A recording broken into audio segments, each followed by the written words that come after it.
Are we on? We are on. I can't believe it. Back again, and welcome to Soul Hugs. In a new setting, in a new surrounding. I I actually can't believe it, honestly. And I also don't really have much time right now. I have 20 minutes. My setup is just like improvised. It is okay, but it is not pretty. Like the statue in the back, if you can see it, I can see it already. Like even though I can't see it, I can see it because I have two in front of me and I hate them. I think they're just ugly. But those belong to the interior, which I don't have any say about. So that's alright. We will work with it. And like this episode will be surely cut in like a few pieces because I will record just like very quickly now, and then the next time when I have time, and then that will be probably the part where I talk a bit more about why I'm here and like what's going on. But I'm in Germany. I'm back in the hood and I can't believe it. I arrived yesterday.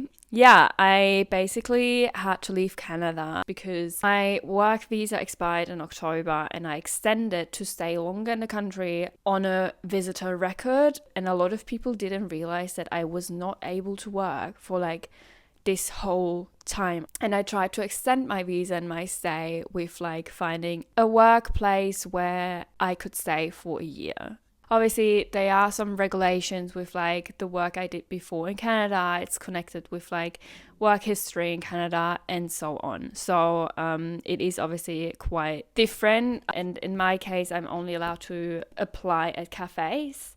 That's what I did when I came in October, but it was like really hectic and I didn't have much energy. And then around November, December, that was a time when no one was looking, which is fair because obviously older people are looking either in spring or in fall to like set the team up for summer or winter, waiting for the time I can start applying again. And that was around February, March. February wasn't really successful. Obviously, it was still winter.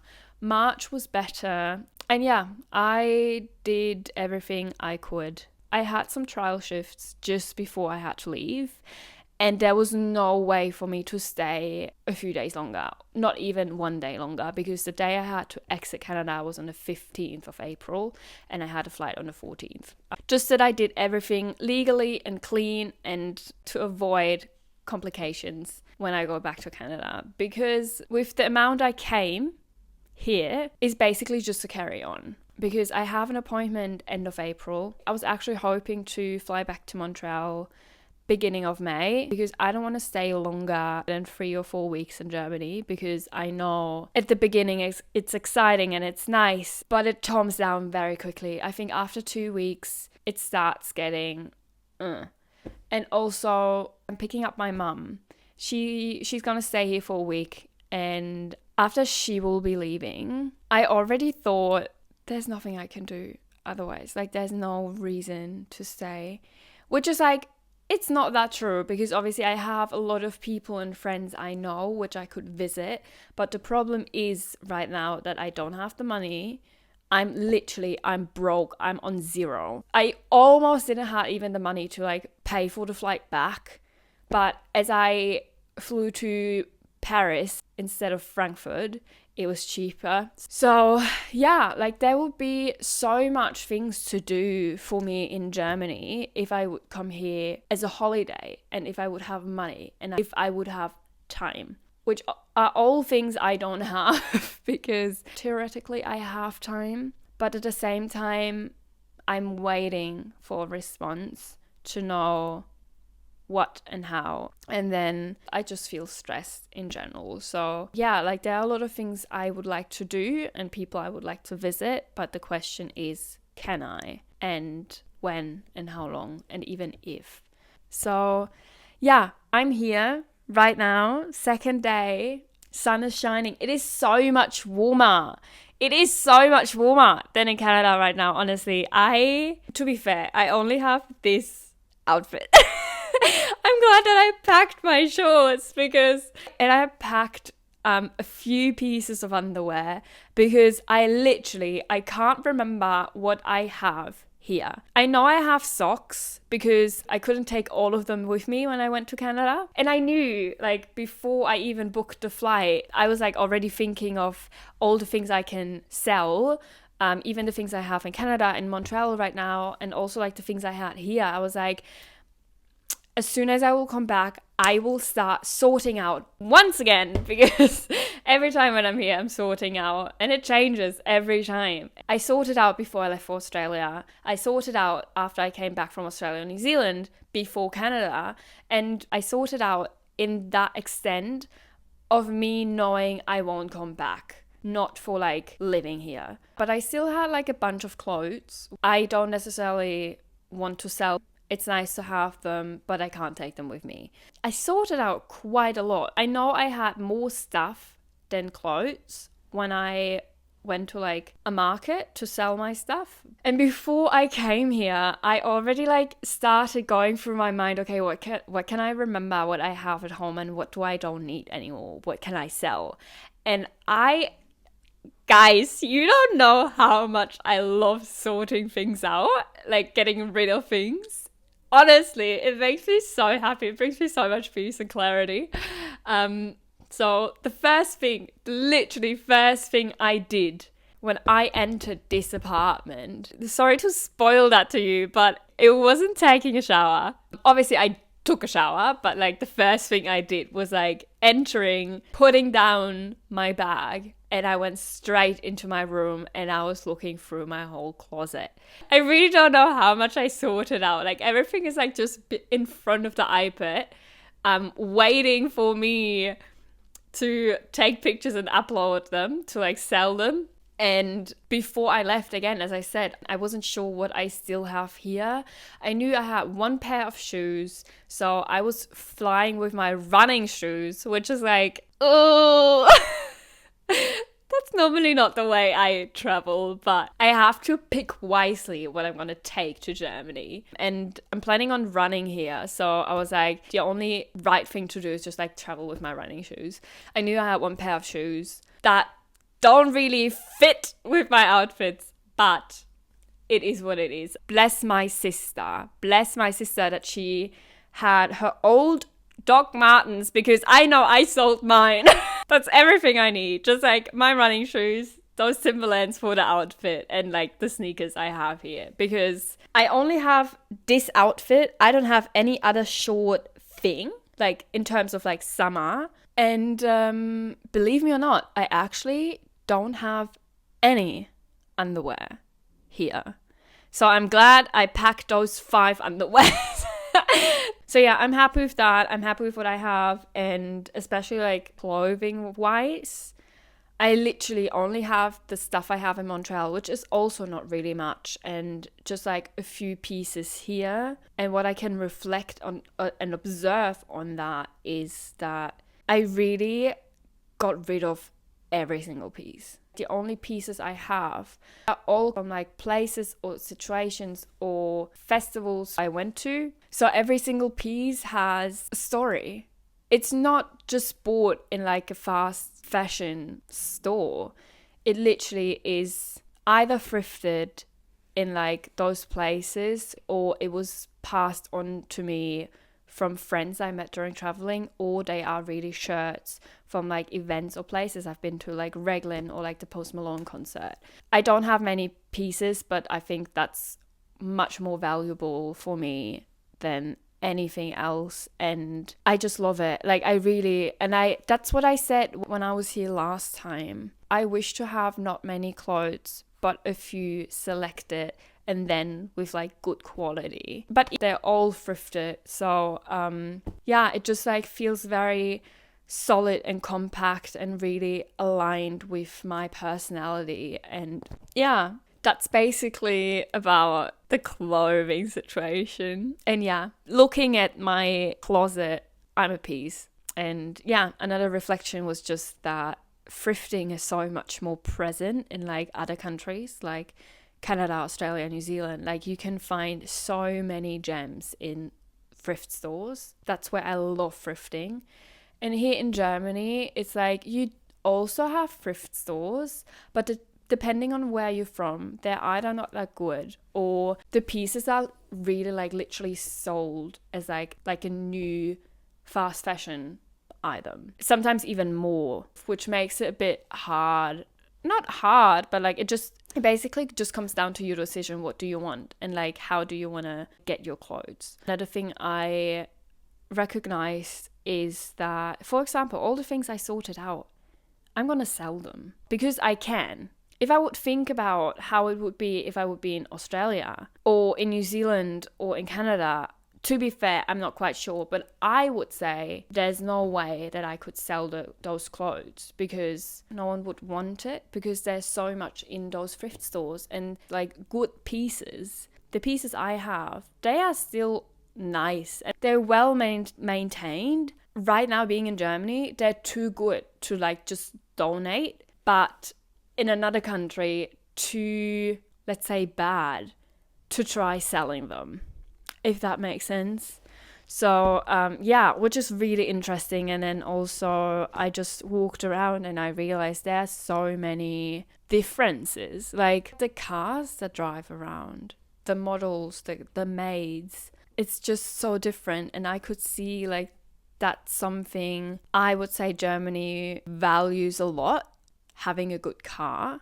Which is like, it's not different in Canada having a good car, but like having a good car here in Germany is part of like your status, and it's still so present. That's how it feels to me being back. Maybe it's also just like I perceive it in a different way when I'm overseas, I don't know, but like, yeah, that's one thing. Another thing, obviously, love our bakeries. Nowhere in the world does sandwiches like we do in bakeries, my opinion. And yeah, like when I arrived yesterday, sun was shining, and like the place I arrived was definitely way nicer than the city where I'm from, because obviously I had to like take another train to like arrive here. So, I was just smiling throughout the whole time when I arrived, when I walked out the train station, because one thing which is really commonly said about Germans is that we are really rude. Or really, not rude, but like really not in a good mindset, and really close-minded, and really angry and grumpy. And I would say, yes, that's true. How bad it is depends on where you're from. If you're from a small town or like a city. For some reason, when I arrived, I just like had a few but very lovely encounters with people asking me, oh, if I need help, or like, are you looking for this or that? I'm like, yeah. And they were just like so nice and so kind and helped me out. And I was like, oh, it's so nice to be back. And their dialect as well. I'm like, yeah, that's where I'm from. I love it. I don't speak this dialect, but obviously like I'm surrounded by it. So yeah, really funny, really nice. Yeah, it's just, I could see so many things. And that was like very similar from last time I was here. Like I literally saw the place I'm from, like the city I'm from, in such a different light. The last time I was here for 8 months. And also I didn't know how long I will stay here, but I knew I wanted to leave as soon as possible. And 8 months were really a long time. It was the first time coming back and like somehow knowing what to do next, but like still having to wait and not knowing how long it will take and all that. And just coming back from living your own life and living overseas and freely, and like having expanded your horizon in your mind in such a massive way, coming back was really, really hard. That was like the in-between. But I'm a very positive person at my core, so I try to make the best out of my time here, and I did. So when I left, I really left with a full heart, and I was happy that I was able to say that. And this time it feels so neutral. Before I booked a flight, I was like kind of like excited about the idea. I was like, oh, I'm going back and I have so many things I want to do, obviously here at home, but I was like quite excited. I was like, yeah, that will be fun. I'm really looking forward to see my mum and spend time with her, because we don't see each other very often. And yeah, all that, like there was so much excitement. And then after I booked a flight, it calmed down a bit. And I was like, ooh, not that I'm afraid, but like, I'm a bit afraid because I don't know if my mum leaves after a week. Like, I don't know. Not necessarily I don't know what to do. I know what to do and I know what I could do. But like, again, I don't have the money for it. You don't only can make a good time if you have money. Like, that's not what I'm saying. I know what I can do here in my city to like feel good and like do fun stuff and all that. But like, at the same time, I don't have a lot of people here anymore either. I really thought when my mum has left and I'm here for like, I don't know, 1-2 more weeks, I don't know what to do. Again, like, I know what to do, but like, thinking about it when I was back in Montreal, I was like, literally, there's nothing that holds me here. That's like, I could do nothing. Again, which is not true, but I was worrying a bit. I was like, ooh, I really don't know how I should feel about being back or going back. And yeah, I mean, I wasn't thinking about it much, but it was just a very present and loud voice in my head in this moment. So I was like, oh, I don't know. Again, I wasn't really thinking about it afterwards, and I just continued my life in Montreal, doing all the stuff, and like, packing wasn't really that much of a to-do, because before I booked the flight and I was like so excited, I was like picking up the things I already know I will take, which are important. And then afterwards, there was just like, there was not much. I knew I do have this and that in Germany, something I don't necessarily have to take because I can buy it here. That's a bad example, but for example, my toothbrush. My toothbrush was coming to an end in Montreal, and I was at the point where I had to buy a new one. So I was like, I won't take my toothbrush. I will take chewing gums for like the flight and like the travel time. But when I'm here, I can buy a new. And I had to decide wisely. So yeah, like things like that. Like, the closer the flight came, it's not that my excitement rised or that I was like nervous or like, ooh, I'm going on holiday. In terms of like feeling, I felt so neutral. I can't describe it in another word or way than neutral. And yeah, that's basically how I left, because what and why, I will come to that soon. I knew I'm gonna go to Germany and I will be here for like 2 weeks, maybe a bit longer. And I know I have to fly back to Montreal. For what exactly, that depends on the decision and the answer I will hopefully get in a few days. Yeah, everything felt really, really neutral. Also, coming back was so neutral. I was happy that I arrived in Paris, because it was just like, it was fun, it was nice being in another city and like thinking about and daydreaming how it would be if I would live in Paris and taking the metro and all that. And then departing the train from Paris to my home, or like the first stop, that was the first time where I could read German, and I was like, it doesn't feel strange as it felt when I was here the first time, or the last time in that case, because when I came back from Australia and New Zealand, everything felt so strange. That obviously played into how I felt and how my time here was, but yeah, this time it felt so neutral and I was okay with it. It was almost like transparent. And then obviously exiting the train station, like with the sun shining, and the encounters was just so nice. And smiling the whole time. And then coming here, again, as I said, sorting out my closet, first thing I did. And then in the evening, I was like in bed writing. And I was like, even if I would not go back to Montreal in the way I hope, I think I would be fine with it. Not because I enjoy being here, but I think just because I'm so at peace with whatever decision will be made. Decisions I can't control and I don't have control over. So yeah, now, today, one day after, here, sun is shining. It's so nice to see the spring, actually. The little flowers just beginning to blossom. The leaves starting to grow. Yeah, it's really nice. Again, I don't know how long I will stay here, or what will happen, but I'm trying to enjoy the time I'm here, and I'm trying to make the most of it. So yeah, that's about the first part. I'm not too sure if I will cut it in like an actual episode or if I will add the other context or if it will be another separate one. So I will see, but that's about that for now. And yeah, I will see you soon. And I'll pick up my mum now.